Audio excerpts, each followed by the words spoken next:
How's your bracket looking in this division so far?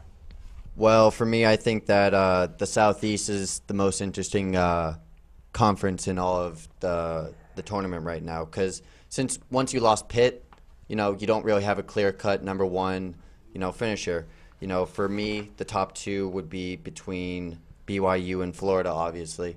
But you know, with BYU just losing Brandon Davies, their star forward, it makes it a little bit harder to choose them to win the conference. But yet Florida seems as an overrated two seed because they don't really have that, Jimmer Fredette to lead them and push them on to the next round. So I look for BYU to take the conference.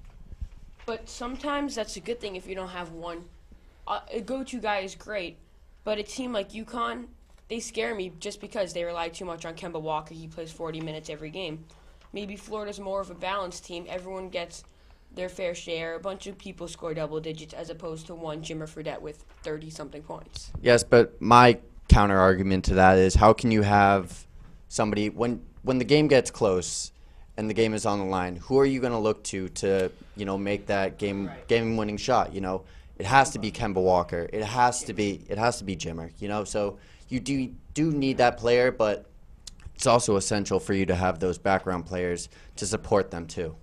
Well, in my opinion, it's Duke that's going to go all the way this year, just like they did last year. I mean, looking at this bracket right now, there's obviously some teams that could beat them if they face Ohio State later on or something like that. But they've been there before. They know how to get it done. They have the coach. And, I mean, from what I've seen so far from Duke, they had a very close game against Michigan today.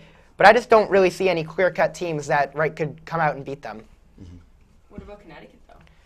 I think that Connecticut has a chance. I just don't think that they're as strong and well-rounded of a team overall. Well, a team to look out for, I'd say, is definitely UNC. They had their win today against Washington.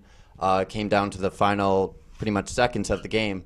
And it really showed their intensity and will to win when they were down with only a minute left, but they came back and they won it with help from what's his name from UNC, whatever, Harrison Barnes. Right. He and Zeller. So they are the most well-rounded team I think in this tournament, whether it's outside the perimeter or inside. So, I mean, definitely look for them to be, dark horse. If you're following along on your bracket at home now, let your eyes wander up to the southwest. That's in the upper right. This specific division has been full of upsets. You have both the 4, 5, and 6 seeds all out, and 7. You had a 12 and a 13 as one game. Richmond, the 12 seed, ended up winning. They're the only Sweet 16 we know. Guys, how surprising is it to see all these upsets in just one little division? Well, I would say it's pretty surprising, actually. I know a lot of people had Louisville going pretty far, and them losing in the first round was a surprise to most people, as it was to me, hurt my bracket.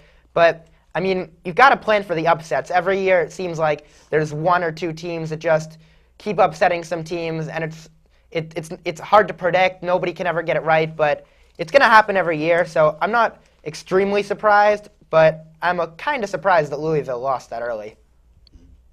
Sorry, go ahead. I think it's very surprising that in the Southwest, we have 14 losing to 13 and then 5 losing to 12. So a lot of the teams in the upper portion of the division are all gone, but they still have 1, 2, and 3 until Purdue and Notre Dame face each other. So I think it's going to be a close division, but I don't know if it's completely rearranged. I mean, I'm going to go out on kind of a limb and say this is one of the weaker regions. I mean, Kansas obviously probably the best team in college basketball. Notre Dame's tough. But everyone looks as if even right now. I mean, everyone's a fair seed. VCU is kind of impressive. Purdue is an impressive team. Notre Dame's decent. And Florida State's, I'm not amazed with Florida State's ability. And so it's going to be 3-2 probably in this regional semifinals and in the Sweet 16. So it's probably one of the weaker ones. I'm not shocked at all with these upsets. And I know a few people actually did predict it. Louisville's a great team. That's the only one where I'm really shocked by. And I just have one more thing to add. With the latest game, Richmond versus Morehead State, this is one of the first times that a double-digit seed has been in the Sweet 16. So I'd just like to add that this, I agree with you, this is one of the weaker divisions. Okay, guys, good point right there. We're going to take a break right now. On the other side, we'll go over to the other side of the bracket, talk about the East and the West.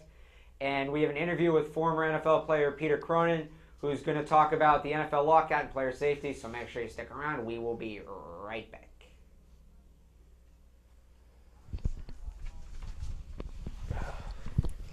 North.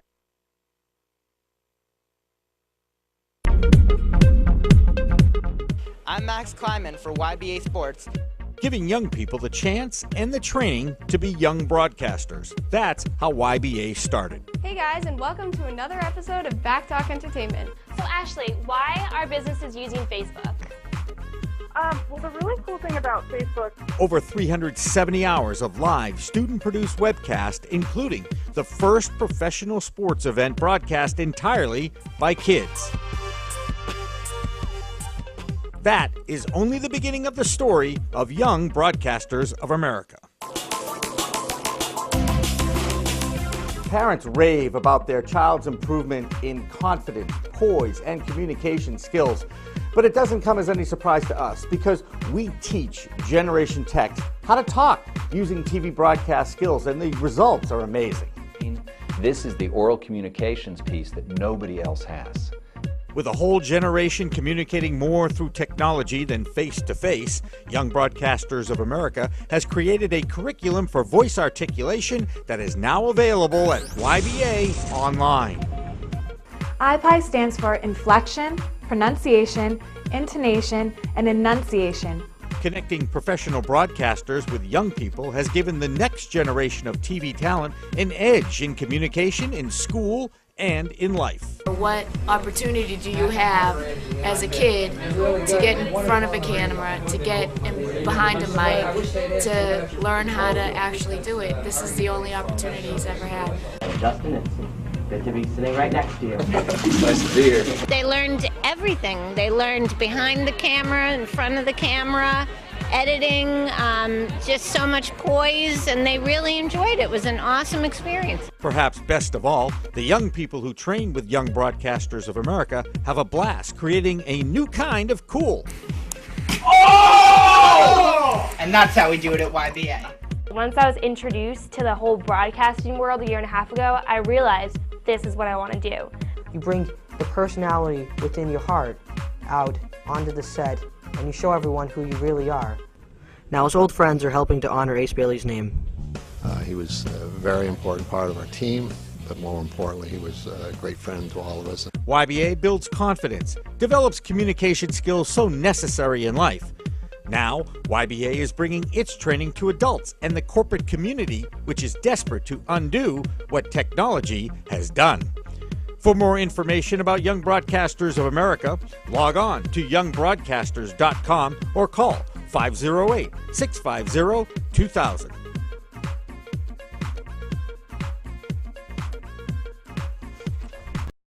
Hi, welcome back to KSports Sunday. I'm Alex Barth, still joined by Ben, Jeff, Max, and Adam. And earlier, before the break, we talked about the Southeast and the Southwest, so now we're going to talk East and West, starting out with the East. That's the upper left-hand corner of your bracket.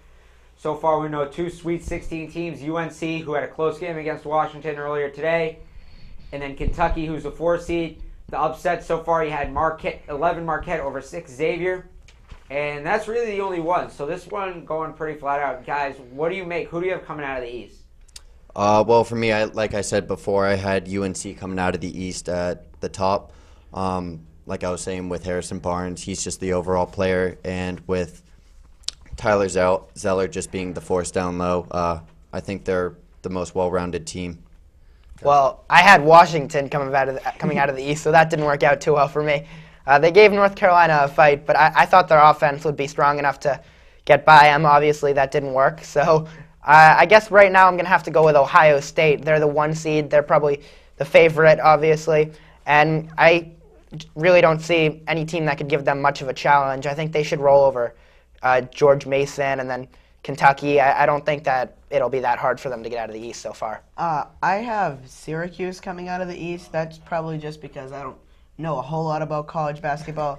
If as the tournament has gone on, I've learned a little bit more. And if I had to redo my picks, I'd probably go for Ohio State just because they're the favorites, being the 1 seed. But I don't think Syracuse is one of those teams. It's like, well, how could you possibly pick them? I think they're going to be a good team, but I don't know if they'll actually come out of the East. But that's what I have. I have the Buckeyes, but I actually think Syracuse is a talented team. I like every Big East team. I had Marquette in that game against Xavier because Marquette, another Big East team, it's always a fight. Every Big East team is highly talented. It's a big competition. These guys play each other and they clash. So I had them, but I have Ohio State coming out of the East. But I think Ohio State will have a very, very tough time with Kentucky. Now moving down into the West, this is kind of an interesting division because the seeds that were in the first round, 1, 2, 3, 4, 5, 6, 7, 8, there's yet to be an upset in this division. Guys, is this the easiest division to pick, do you think? I had a lot of upsets in this one. Well, with this one I did have a couple upsets, but I'm not surprised by the outcomes. Definitely my favorite would be Duke. They're the number 1 seed, most well-rounded, best coach in all of college basketball. I don't think San Diego State does not have a star player, and with Connecticut, Kemba Walker is relied too much on, so I can't see them even making it past San Diego State. So I have Duke. So speaking of San Diego State for a second, do you think teams like San Diego State or BYU, who may not be the most talented but have good records because they play in not as strong divisions, do they deserve to have this high seeds? Well, it's like the Boise State for college football. I believe, yes, they do deserve to have it, but yet it's kind of like a transition process right now this year. So it's kind of, varying whether, they'll do well in the tournament or not. But I think it's fair. Yeah, well, I think that the West is one of the easiest divisions to pick because I have Duke coming out of there. As I said, I have them winning the whole thing. And I have Connecticut getting by San Diego State because I think Kemba Walker is just too good. And also San Diego State, they come out of a weak division, so they come out of a weak conference. So it's been harder to see them against great competition. And I don't think they deserve a 2 seed. That's a little bit high. And I have Connecticut getting past them, but then Duke beating Connecticut. In the West, I have Connecticut. Connecticut's my national champion. I have Connecticut coming out of the West. But I see them blowing past San Diego State. I think that San Diego State does not impress me at all. Kemba Walker's going to have a big game. They're going to sneak by Duke, and then they're going to creep up on everybody, and they're going to win the national championship this year. I feel like Kemba Walker. Oh, go ahead. I have Duke coming out of the West, but I also do think that Connecticut's going to go by San Diego State. I think you do need, usually if you want to get to the Elite Eight and the Final Four, you need at least one guy that you can go to, as we said earlier, for the big shot if you need it late in the game. I think you look at schools like Syracuse or Connecticut, maybe should have been given that 2 seed over San Diego State. I think they'd fit well in a 3 like BYU from the same division. And Dan Shaughnessy, don't worry about it. You can calm down. So for this all our college basketball talk for the show.